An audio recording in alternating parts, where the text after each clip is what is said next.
Now on CoastTV News.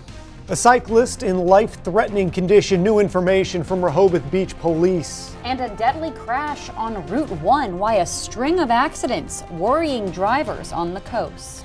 Well, we've had a stormy week on Delmarva. Not so much in the way of storms today, just a few renegade showers across the area. I'm tracking primarily a dry weekend, so that is good news, but there are more storms in that 7-day forecast.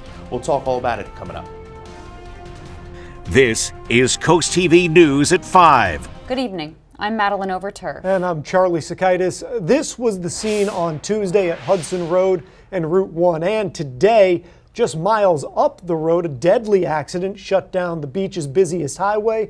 And we'll have much more on that story coming up tonight at 6 p.m., including new information from police about that crash that we know kind of snarled a lot of Route 1 earlier today. Really shut things down. Yeah. It created a lot of problems in a bunch of extra directions because of that traffic. And that was not the only major crash that happened today on Delaware roadways. Let's take you up to Newcastle County, where efforts to recover a tractor-trailer cab that plunged off the Delaware Memorial Bridge, those were suspended. The Delaware River and Bay Authority says the driver is presumed dead. The truck this morning crossed 3 lanes, hit a concrete pad, broke through a barrier, and fell into the river. That is up in Newcastle County.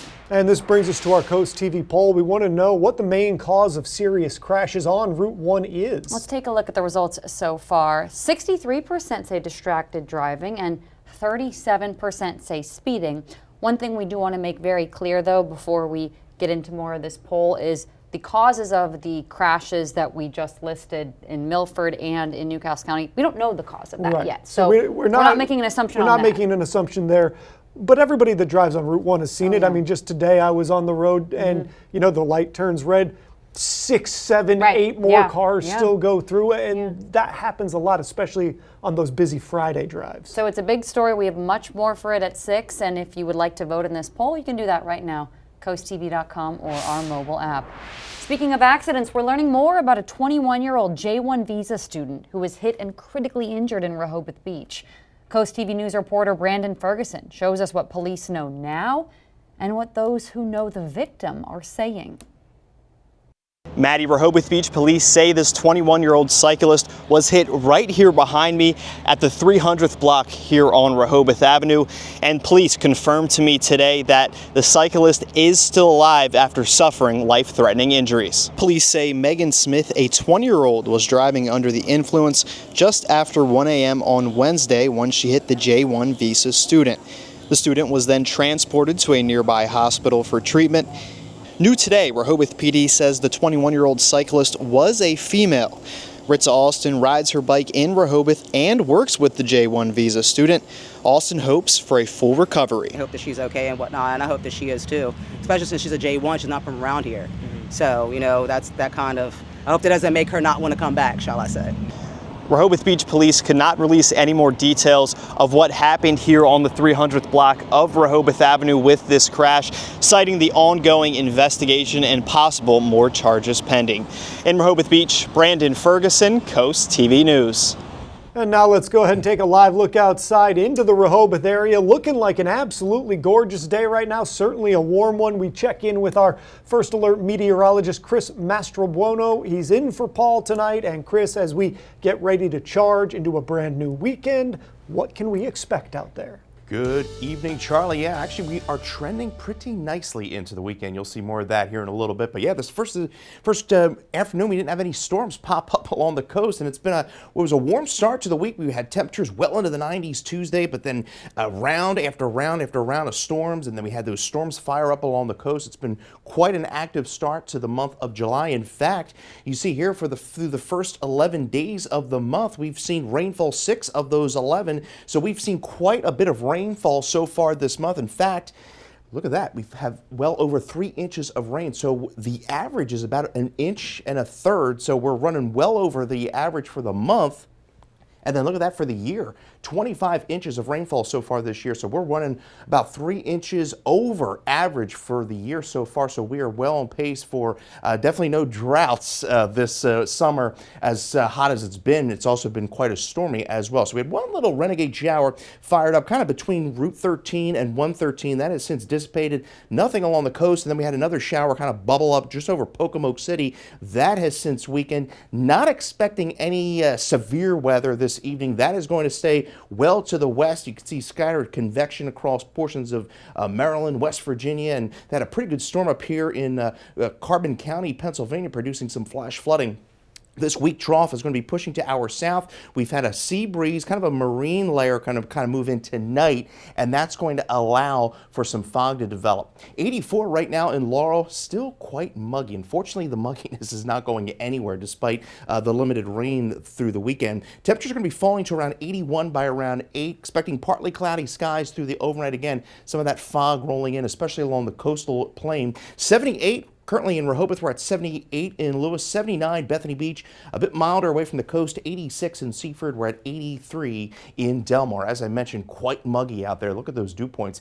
75-degree dew point, Bethany Beach, 78-degree dew point in Ocean Pines. We're going to be quite muggy over the weekend, but the good news is we stay rather dry.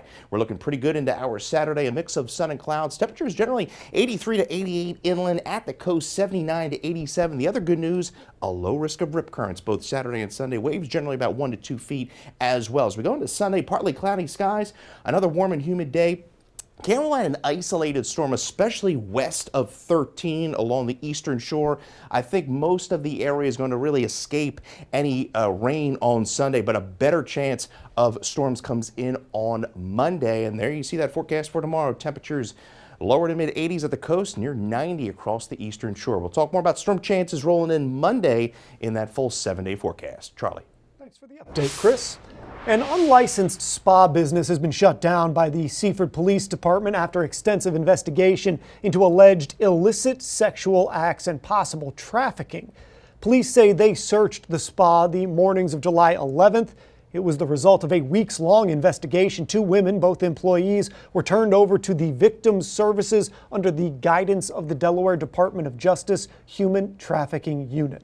Roadwork alert starting Monday. The Maryland Highway Administration will begin resurfacing southbound US 13 from Somerset Avenue to Stewart Neck Road. Drivers can expect single-lane closures between 6 to 6 Monday through Thursday with slower speed limits and changing traffic patterns. That work is expected to last through late August. New tonight, over $4.6 million has been awarded in Maryland Heritage Grants. The money is going to go to Maryland organizations to support the state's historical and cultural projects. Locally, some money is going to the National Hard Crab Derby in Crisfield and an exhibit at the Salisbury University. President Trump on the ground in Central Texas this afternoon, getting a first-hand look at devastation from that catastrophic flooding there. Jay Gray joins us from Texas as first responders continue to work through the debris, searching for an 8th day as more than 150 people are still missing along the Guadalupe River. President Trump on the ground in Central Texas. The loss here overwhelming. More than 120 dead, at least 160 still missing. Search teams working through the devastation around the clock. More than 2,000 first responders across 6 counties. We are encountering tremendous debris problems in the river. We have a lot of heavy equipment. We have ground crews that are going in by hand and searching. There continue to be growing questions and frustration over whether there were adequate and timely warnings before the storm and as the water started to rise. Oh, there was no warning. No warning. In new dispatch audio obtained by NBC Austin affiliate KXAN, a volunteer firefighter calls for a code red alert at 4:22 the morning of July 4th. Is there any way we can send a code red out to our Hunt residents asking them to find higher ground or stay home? 10-4 standby. We have to get that approved with our supervisor. It now appears at least 90 minutes went by before the alert was issued. Now, as the cleanup and recovery begins, survivors are joined by volunteers combing through the rubble. The the floodwaters left behind. And that's hard when you run across some pictures, of dad, mama, and kids, together, Christmas pictures, birthday pictures. It really hurts. A pain that lingers as the search for so many missing continues here. Learning at Wallops Island, a new educational program coming to NASA on the Eastern Shore. Well, the good news is we're lowering the rain chances into the weekend, looking like a good old-fashioned summer weekend on Delmarva with temperatures in the mid to upper 80s. We do have more showers and storms in the 7-day forecast. I'll break that down here in minutes. But first, we have some cool things to do this weekend. We have that up next. Normally, Christina takes care of this for us, but she's not here, so we have your cool things to do this weekend. Not as good as hers, but we're going to tell you about some fun and creative events and starting in Rehoboth Beach. Tanger Outlets is teaming up with Crocs for a 2-day event with freebies and fun. Organizers say the event is called the Back to School Stop Experience, where people can score free Gibbets charms to customize their Crocs. You can visit a personalization station and snap photos with your friends at the selfie backdrop. The free event takes place July 12th and 13th. But we do have more cool things happening on Delmarva this weekend. Freeman Arts Fun Fest. That features musical performances, face painting, and interactive art experiences, and more. And this takes place July 12th from 11:30 a.m. to 4:30 p.m. at the Freeman Arts Pavilion. And in South Bethany, the Bike Rodeo provides free safety inspections, gear giveaways, a kids' bike course, and door prizes. That event, July 12th from 10 a.m. to noon. We'll be right back. Well, finally an afternoon and evening with some sunshine and ocean view, right? These storms, I'll tell you what, over the last week or so have really favored this ocean view, Bethany Beach, Long Neck area. They have been getting socked with rain. Some of those areas picking up 6 to 8 inches of rain just this month alone. 79 degrees right now in Ocean View. Very muggy out there with those dew points in the 70s. Temperatures are going to stay relatively in the mid to upper 70s through the evening, and we'll likely see some fog develop in those areas through the overnight. 78 right now in Rehoboth. We're at 82, Long Neck, 85 in Milton, 87 in Seaford, and we're at 85 in Milford. Well, the good news is rain chances go down over the weekend.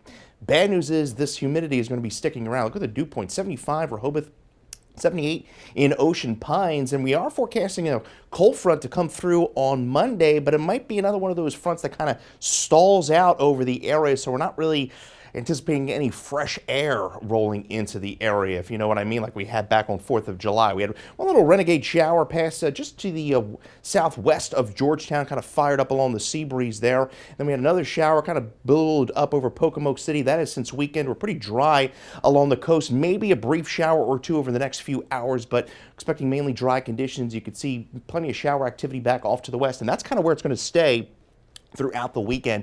Most of the activity is going to remain well west of the peninsula. Can't rule out an isolated shower into Sunday, but there you see as we're going to Monday and then Tuesday, better chance of rain with that frontal boundary pushing through. 76 overnight, fog develops, partly cloudy, a muggy night tomorrow along the coast, looking pretty nice.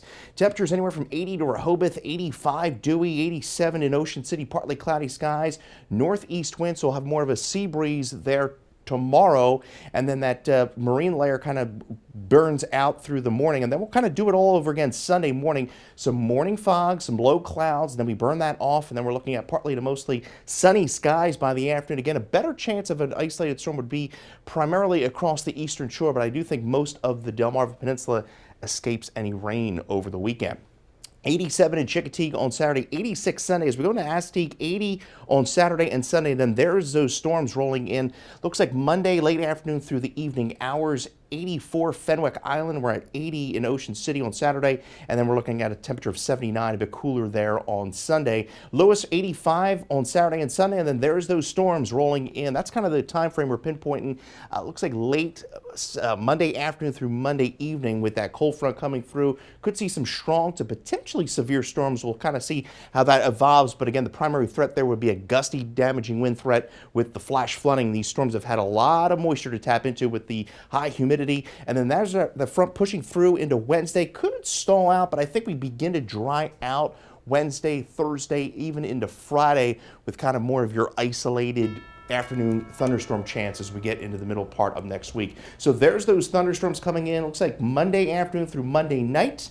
We do keep temperatures in the mid to upper 80s Tuesday through Wednesday, and then we're right back up into the lower 90s by the end of next week. Chris, thank you. A new city event is causing some road closures in Salisbury tomorrow. Salisbury's Be Salty Market on Main will take place tomorrow from 10 to 4. I want to know what that is.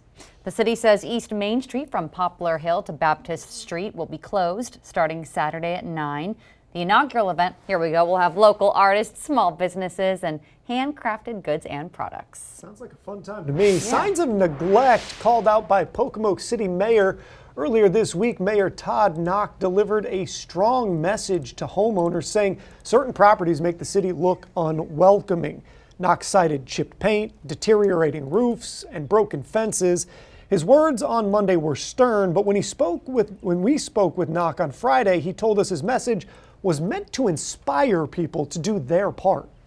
I would just like to see everybody carry their weight when we talk about those things. You know, minor things. I'm not asking for people's yards to look like the Taj Mahal. I'm just asking for them to clean up a little bit. Knock believes the city is moving in the right direction, so he does not want people to start labeling it as a place that does not care. And coming up tonight on DSN, your game of the night at 7:30 p.m. It's Maryland Supreme Basketball League. That's boys basketball. And then, of course, we got the final score at 10:30. And then coming up after this, Samsung's idea for wearable artificial intelligence powered consumer electronics. That's a long name. We're going to tell you about it on CoastTV News at 5. A big push underway to develop new types of AI-powered consumer electronics. Samsung is looking into wearable devices, potentially including earrings and necklaces. The company envisions a new wave of AI devices that allow users to communicate and get things done without having to take out a phone. Samsung says smart jewelry is definitely a possibility to fill this need. The future of space is setting roots on Virginia's eastern shore. Old Dominion University announced they're opening the Aerospace Academy of the Eastern Shore. The new public lab high school will give local students hands-on pathways and experience into aerospace engineering and technologies. The campus is just miles from NASA's Wallops Island facility. The school says it's open to Virginians. All right, if you use reusable water bottles, listen to this. 850,000 64-ounce Ozark Trail insulated bottles. They're recalled due to a potential safety hazard. Not good. The lid could pop off with serious force if you leave a drink inside with the lid sealed over a certain length of time. Walmart has even received 3 reports of facial injuries due to this. Let's go ahead and take one more live look outside. A beautiful Friday evening. One more check on your forecast after this. Up new on CoastTV News at 6, a pair of bottlenose dolphins spotted in Milton this morning. Look at this. Look at that. What environmentalists say brought them here.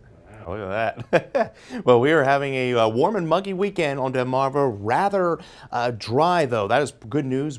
87 on Sunday with a chance of a few isolated storms, but I think we escape really any rain chance for the weekend. Now, the Skeeter meter, yes, we are going to be extreme through the weekend with those high humidity levels. So, yeah, lather up that bug repellent. Rick Paese of Frankfort, Delaware, you're the winner of our Paul Davis umbrella. You can get your forecast anytime by dialing our First Alert weather phone. Now, your 10-day forecast shows the next chance of widespread scatter and shower and thunderstorm activity comes in Monday afternoon through Monday evening. Some of those storms could be strong to severe, and then we stay pretty muggy and kind of hot by the end of the week with a few afternoon shower and storm chances. Thanks, Chris, and thanks for joining us here for Coast TV News at 5. For more news, more local weather, download our Coast TV News app. Inside Edition is up next. And we'll see you later tonight for Coast TV News at 6. Have a great evening.